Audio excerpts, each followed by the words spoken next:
access granted to the system, revealing the inner workings of the fanvue platform. We begin by analyzing the official mission statement, the marketing veneer that fanvue presents to the world. On the surface, it's a promise of empowerment, a shift in the creator economy, but a linguistic audit of their executive statements reveals the true operational intent. Note the phrasing, "We enable AI to capture key things that fans share." In plain English, the system is a vacuum. It is not designed to foster connection. It is designed for data harvesting. By deploying Feature 1 AI messages and Feature 2 AI voice replies, fanvue has successfully eliminated the need for human spontaneity. These large language models are trained to simulate a creator's persona 24 hours a day, 7 days a week, without fatigue, without boundaries, and without truth. The technology is specifically engineered to mine the vulnerabilities of the subscriber. It captures their preferences, their fantasies, and their financial limits, feeding that data back into an algorithmic loop to optimize the extraction of capital. This isn't AI innovation. This is the industrialization of the parasocial relationship. For the creator, it's a hands-off revenue stream. For the fan, it's a conversation with a mirror. And for the platform, it's a 20% tax on a digital mirage. We are witnessing the death of the biological bottleneck. The human element has been optimized out of existence. We move from internal specifications to external impact telemetry. To understand the scale of the fanvue mirage, we must audit the reputational fallout across global jurisdictions. The logs are unanimous. This is not progress. It is a regression of the digital social contract. The Guardian classifies this architecture as a monumental step backwards for digital culture, a rejection of the human element in favor of a frictionless, profitable simulation. But the critique deepens when we look at the University of Toronto's research, which identifies a, quote, new wave of cultural exploitation. This is the digital colonization of the 21st century, where synthetic personas are crafted to mimic diverse identities, extracting value from cultural aesthetics without the burden of supporting real-world communities. Nas, in the tech sector, the analysis is equally devastating. Tech Times frames the fanvue Miss AI initiatives as a definitive instance of AI-driven objectification, a mechanism that forces the biological female form to compete with an algorithmically perfected synthetic standard. It is a race to the bottom where the authentic is always the loser. However, the most critical telemetry comes from the UN Global Warning of January 2026. This is no longer a localized concern. The United Nations has flagged a, quote, staggering rise in harmful AI-generated online content, specifically citing the automated grooming and exploitation potentials of these deception factories.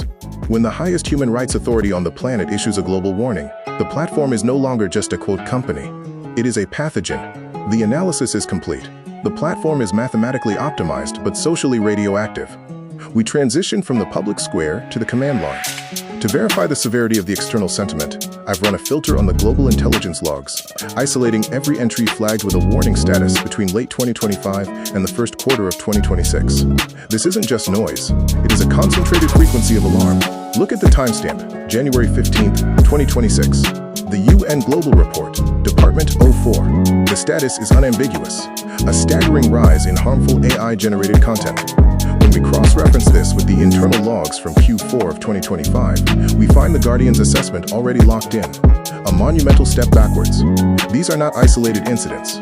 They are data points on a trend line of exploitation. By using the grep command to isolate these warnings, we bypass the marketing filters and the corporate PR. What remains is a raw, chronological record of a society sounding the alarm against the very architecture fanvue has built. We are seeing a collision between industrial-scale automation and fundamental human safety. In these logs, the word warning appears with a frequency that suggests a system in a state of terminal failure. We aren't just auditing a platform anymore. We are auditing a crisis.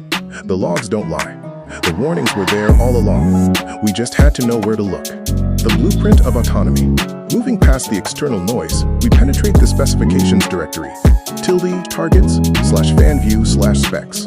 We execute the command view platform _architecture.conf to examine the raw logic governing this engine.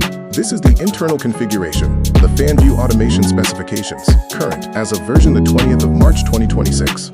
The core modules listed here reveal a total commitment to synthetic presence. The first is AI messaging, a 24/7 LLM-driven persona simulation. This is not a tool for creators. It is a replacement for them, a module that never sleeps, never tires, and never deviates from the script. It is paired with the voice clone module, version 2.6. which generates synthetic audio notes to ensure the illusion is auditory as well as textual.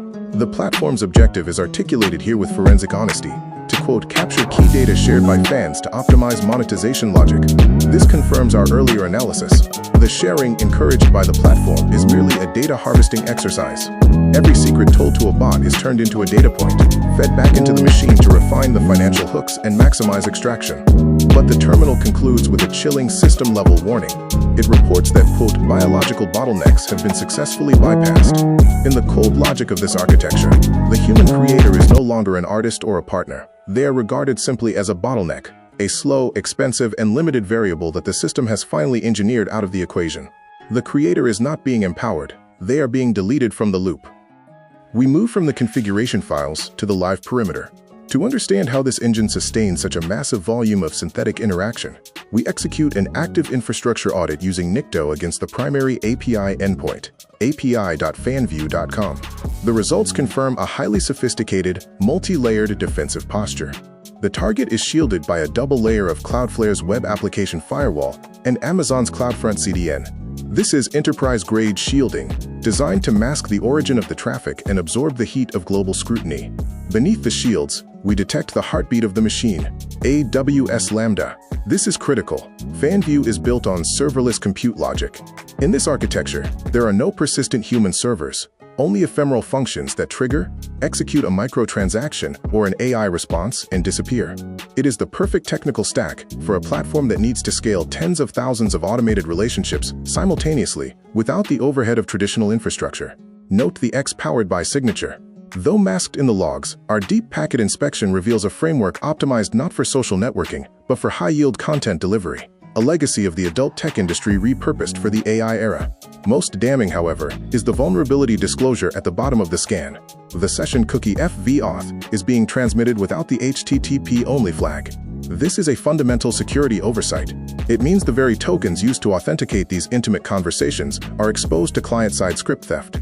Our final analysis of this layer is clear. This infrastructure was not built for human safety or data privacy. It is a high-performance machine optimized for one thing: high-volume, automated extraction of capital from a global audience. The shield is for the company. The vulnerability is for the user. We have bypassed the perimeter and penetrated the developer environment. To find the source of the mirage, we audit the repository structure, ~targets/fan/repos. The command is tree. What it reveals is the mechanical DNA of the platform. Behold the smoking gun. The first entry is fan-chatbot-example. This is not a secondary feature or an experimental plugin. It is a core template provided to developers to automate human conversation. It proves that the intimacy marketed by the platform is a pre-packaged logic, a script that simulates empathy so you don't have to. Below it, we find Redis Analyzer. In a forensic context, this is the scale engine. Redis is used for high-speed, real-time data management. This repository is the toolkit for managing the state of thousands of simultaneous automated chat windows. It ensures the bots remember the lies they told you across 10,000 different sessions. The FanVue App Starter and fanvue repositories complete the factory line. These are the deployment kits, the deception interface, designed to make the creation and scaling of synthetic personas as easy as a drag-and-drop operation. Finally, note the AI coding directory. This is the technical interview for AI interns. It proves that FanVue is not just using off-the-shelf AI. They are actively recruiting specialists to refine the, quote, believability of their bots. They are hiring engineers to make the algorithm feel more like a soul. The verdict is written in the code. Interaction on this platform is not human. It is not spontaneous. It is a JavaScript template, optimized for retention. To the subscriber, it looks like a person. To us, it looks like a directory of scripts. Just in case you still think FanVue is innocent, the code tells a different story.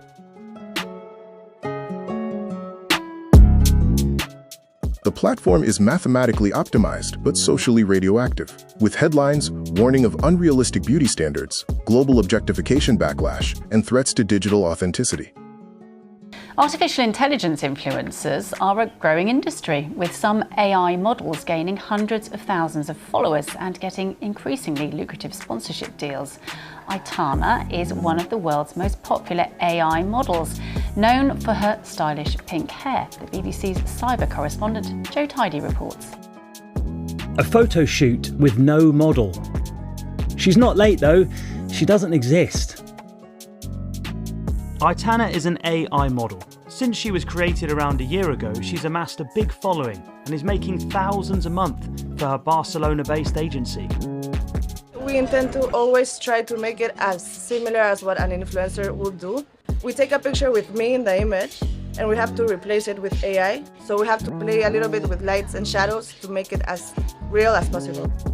Maybe the Barcelona as the background is gonna be more interesting. Touch-ups used to take around a day, but now it's a few hours because of how the AI's improved so much. Here's the final product.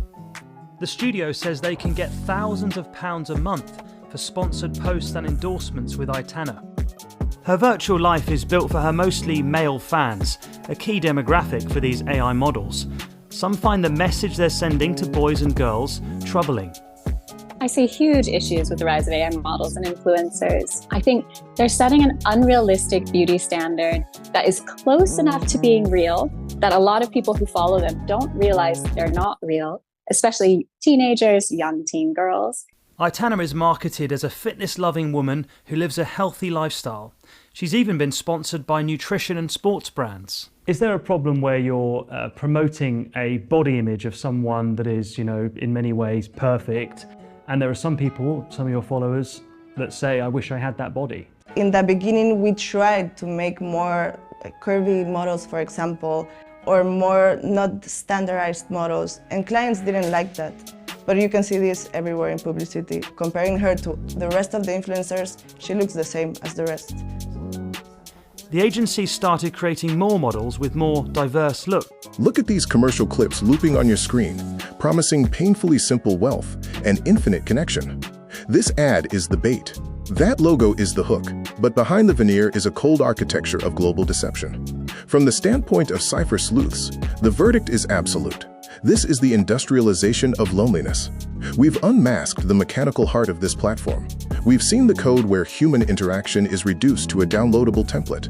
We've traced the founders to the dark corners of marketing forums, where growth is pursued at the cost of the soul. FanVue isn't building a community. It's building a factory that manufactures synthetic women for men who have been algorithmically groomed to prefer the mirage over the reality. The defense is always, they know what they're signing up for. But addiction to simulated intimacy isn't a choice. It's a neurological exploit.